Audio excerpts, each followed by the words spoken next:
Chairman, chairman. কে কে ডাকে আমারে?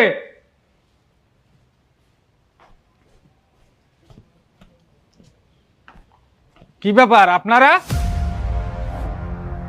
আপনারা কি চান? আপনার নামে মামলা হয়েছে। কি বলেন? মামলা? আমার নামে কে মামলা করলো? আপনার নামে মামলা করেছে শুভ।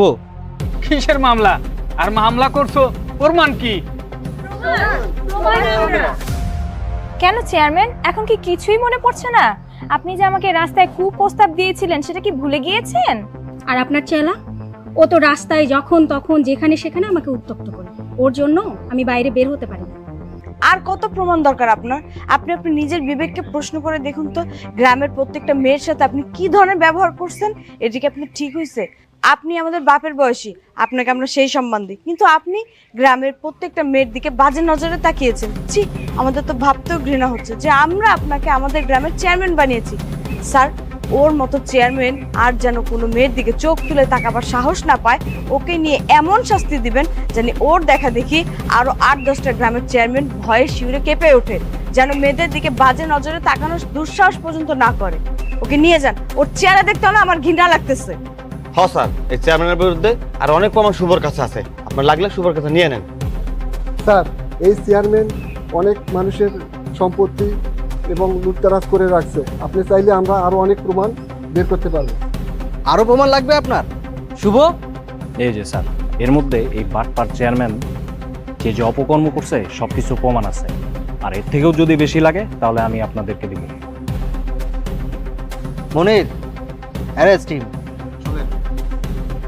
তুই কোনো চিন্তা করিস না, আমাদের চেয়ারম্যান জয় লাভ করবে।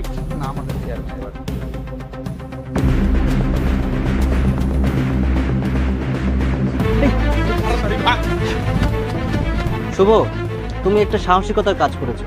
এরকম সাহসিকতার প্রত্যেকটা যুবকের থাকা উচিত। তবে সাবধানে থেকো। শুভ, কাজটা কিন্তু তুই ভালো করিস নাই। আমি কিন্তু জেলে সারা জীবন থাকবো না, এর ফল কিন্তু তোকে ভোগ করতে হবে। 14 শিখের পরে তারপর চিন্তা করিস। কি ভাই, তোমরা খুশি তো? বাটপার চেয়ারম্যান রে উপযুক্ত শাস্তি দিছি, বুঝুক এখন জেলের মধ্যে গিয়া। বহুত জ্বালাইছে আমাদেরকে। ভাই অনেক খুশি, তুই যে কাজ করছস, গ্রামের এটা একটা গর্ব, আমরা অনেক খুশি। চল ভাই, এবার আমার বাড়িতে যাই। চলো চলো যাই আমরা। চলো ভাই।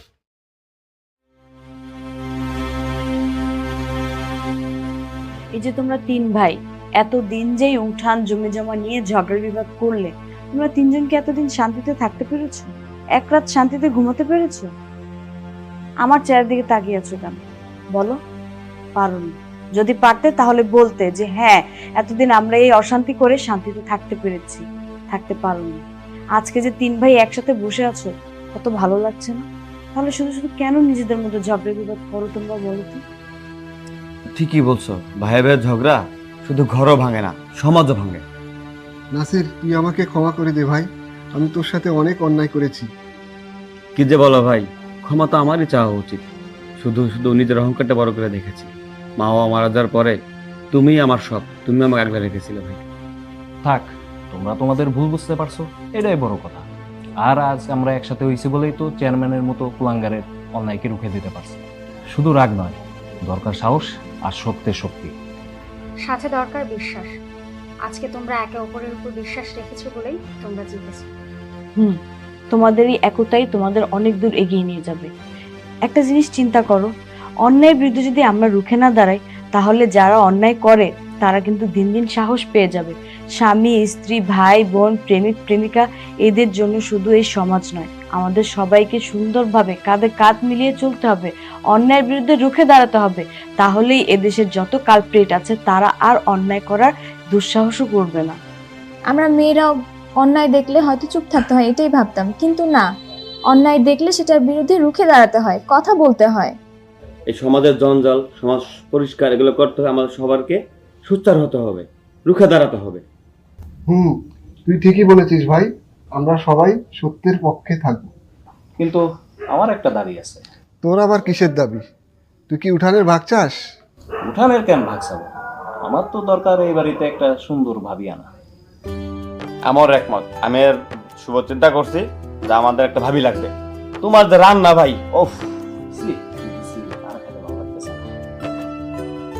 তাহলে আমার একটা কথা আছে, আমার আবার কি কথা? বিয়ে করলে আমি একা না, আমরা 3 ভাই একসাথে বিয়ে করব।